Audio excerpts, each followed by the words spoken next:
My brothers and sisters, I greet you today with a heavy heart, because what I am about to share with you is something that no African leader should ever have to witness in this modern age. Bobi Wine has been arrested. Yes, you heard me correctly. The military has taken him from his own home. And this is something that should concern every single person who believes in freedom and democracy across our beloved continent. My brothers and sisters, when the news reached me about what happened to our brother Bobi Wine in Uganda, I could not believe it at first. But then the evidence started coming. The videos, the statements, the testimonies, and I realized that we are watching history repeat itself in the worst possible way. This is why I must speak today. I must speak because silence in the face of injustice makes us accomplices to that injustice. Let me tell you exactly what has transpired in Uganda. Let me give you the details so that you can understand the gravity of what is happening. The opposition leader Bobi Wine, the man who has been fighting for the rights of Ugandan people, the man who has been standing up against oppression, he has been forcibly removed from his residence. And the way they did it, my brothers and sisters, this was not an arrest. No. This was an abduction. This was a kidnapping, carried out by state forces. The information that we have received, and this comes from the NUP members themselves, the members of Bobi Wine's party. They are the ones who broke this news to the world. According to the statement that has been shared widely on social media platforms, especially on X, the security operatives who were deployed at Bobi Wine's residence in Majer, they did something very shocking. They cut off the electricity supply to his home. Think about that for a moment. Why would you cut the electricity? It is simple. They wanted to operate in darkness. They wanted to hide what they were doing from the eyes of the world. But that is not all they did. After cutting the power, these security forces proceeded to destroy the electric fence that was protecting the perimeter of Bobi Wine's compound. They destroyed it completely. And you know what else they did? They violently assaulted the private security guards who were stationed there.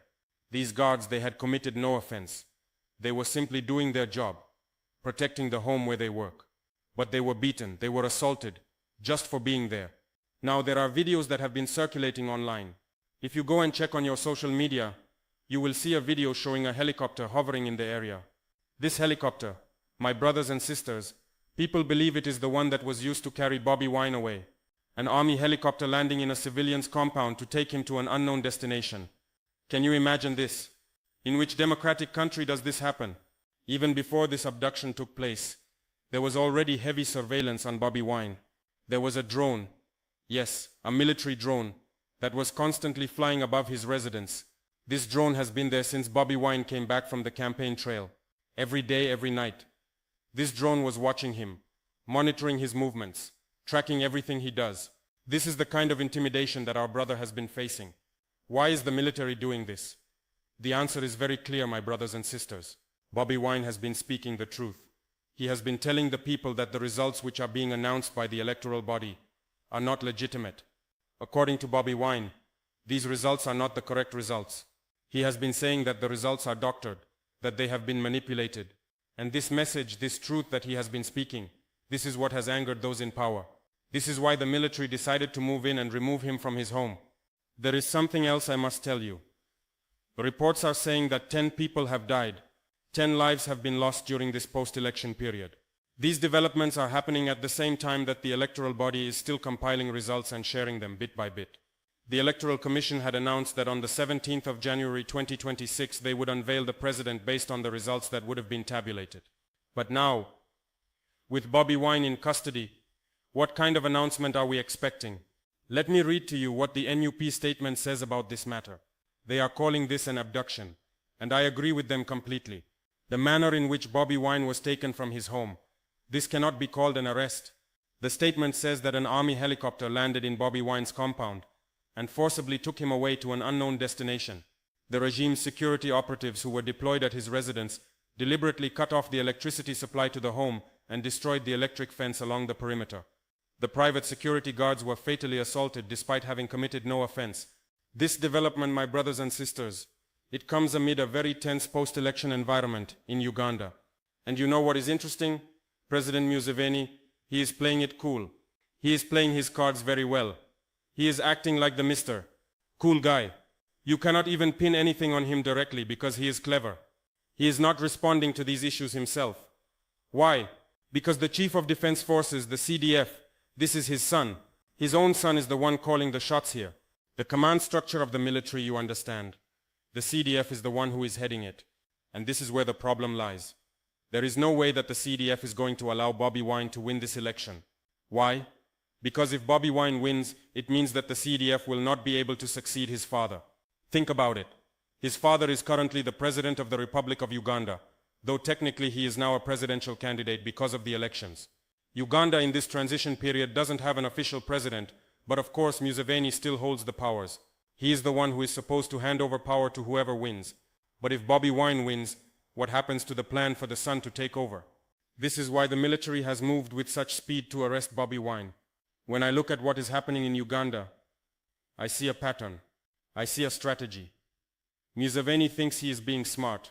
Let me give you an example from our neighborhood. Look at what happened in Tanzania. In Tanzania, the main threat to Samia Suluhu was the opposition leader Tundu Lissu. So what did they do? They took Tundu Lissu and put some trumped-up charges on him. Now he is still in prison, battling with that case. But MUSEVEN, he decided to do things differently. He allowed Bobi Wine to campaign. He let him move around, but he tried to curtail Bobi Wine's movements through military deployment. He surrounded him with security. He monitored him with drones. He intimidated him at every turn. And now, while the results are still trickling in, while they are still being tabulated, Bobi Wine has been abducted. Here is what concerns me the most. My brothers and sisters, the information we are receiving suggests that Bobi Wine will be kept in custody until the electoral chairman announces the winner. Now think about this very carefully. If the military is taking Bobi Wine into custody before the results are announced, and then let's say by some chance Bobi Wine wins, what is going to happen? They have already taken him. They have already put him in detention. Will they release him to become president? Do you think they will do that? This is a very, very concerning situation. It is as if the military knows very well that Bobi Wine is not going to be announced as the winner. They have already made sure of that. They would rather abduct him, arrest him, put him in some unknown destination, because at the end of the day, according to their plan, he is not going to be the president anyway.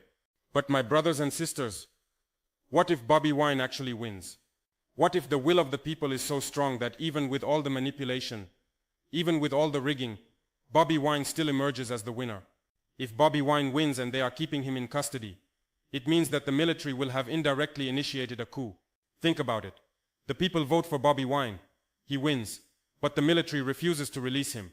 They refuse to let him take power, and then they install whoever they want as president. Is that not a coup? Is that not a military takeover? This is why I, Ibrahim Traoré, I am speaking today.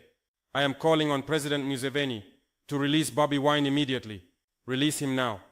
Release him without any conditions. The people of Uganda have spoken. They have gone to the polls. They have cast their votes. You cannot arrest the leader that they have chosen and then claim that you are running a democracy. My brothers and sisters, we in Africa, we have suffered too much under dictatorships. We have seen too many leaders who refuse to leave power. We have watched as our fathers and grandfathers fought for independence, only for us to replace colonial masters with African dictators who are even worse. How long are we going to continue like this? How long are we going to accept that our leaders can use the military to silence opposition voices? I want to speak directly to President MUSEVEN now. Mr. President, you have been in power for many years. You have had your time to lead Uganda. The young people of Uganda, they are asking for change. They are not saying that you are a bad person. They are not saying that you did not contribute to Uganda, but they are saying that it is time for a new generation to take over. Why are you afraid of that? Why are you using the military to hold on to power? Release Bobi Wine immediately. Let him go back to his home. Let him be with his family. If you believe that you have won this election fairly, then you have nothing to fear from Bobi Wine. Let him speak. Let him contest the results through the proper legal channels if he wants to. But you cannot keep him in detention. You cannot hide him in some unknown location. The eyes of the world are watching Uganda right now. The eyes of Africa are watching.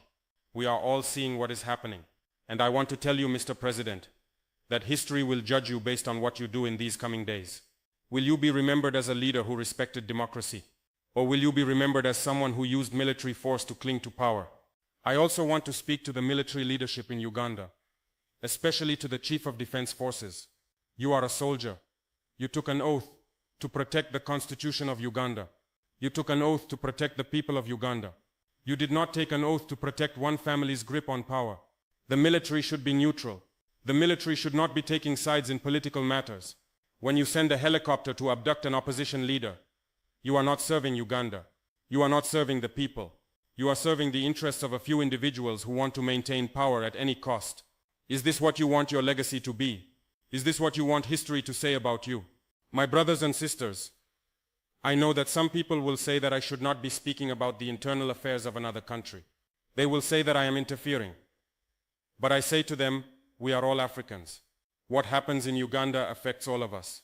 When democracy is under attack in one African country, it threatens democracy everywhere on our continent. This is not about me wanting to interfere in Uganda's affairs. This is about me standing up for what is right. This is about me using my voice to speak for those who have been silenced. Bobi Wine cannot speak right now because he is in detention. His supporters are afraid to speak because they might be arrested too. So I will speak for them. The people of Uganda deserve better than this. They deserve to have their votes counted fairly. They deserve to have their chosen leaders take office.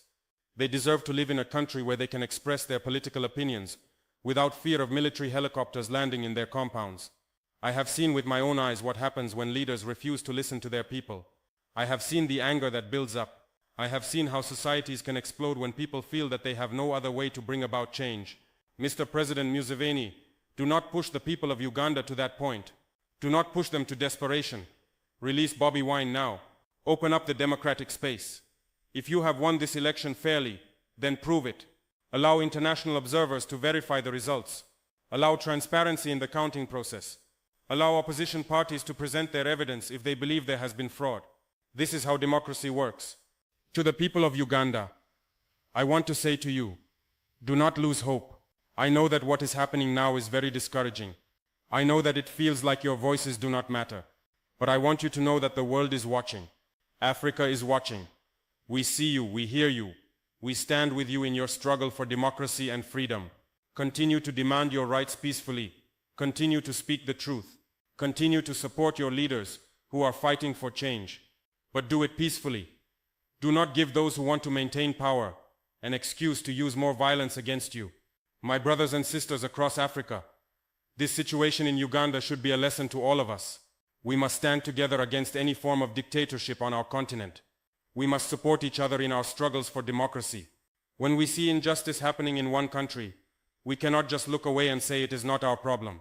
The Africa that we want to build, the Africa that our young people deserve, it is an Africa where democracy is respected. It is an Africa where leaders understand that power belongs to the people, not to individuals or families. It is an Africa where the military serves the constitution and the people, not politicians. I am calling on the African Union. I am calling on ECOWAS. I am calling on all regional bodies. I am calling on all African leaders who believe in democracy. Let us speak with one voice. Let us tell President MUSEVEN that what is happening in Uganda is not acceptable. Let us demand the immediate release of Bobi Wine. The time for silence is over. The time for looking the other way is over. We must stand up for what is right, even when it is difficult. We must defend democracy, even when it is inconvenient.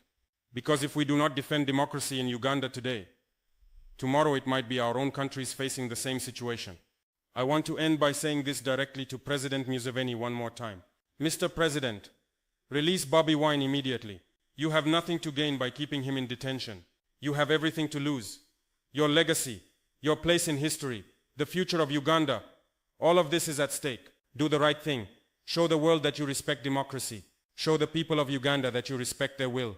Release Bobi Wine now and let the democratic process take its course. This is not just about one man. This is about the future of Uganda. This is about the future of democracy in Africa. My brothers and sisters, I thank you for listening to me today. I know I have spoken for long, but this matter is too important to be brief about. The situation in Uganda requires all of us to pay attention. It requires all of us to speak up. It requires all of us to demand better for our African brothers and sisters. Let us continue to pray for Uganda. Let us continue to stand with the people of Uganda in their struggle for democracy. And let us continue to demand the immediate and unconditional release of Bobi Wine. Thank you, and may God bless Africa.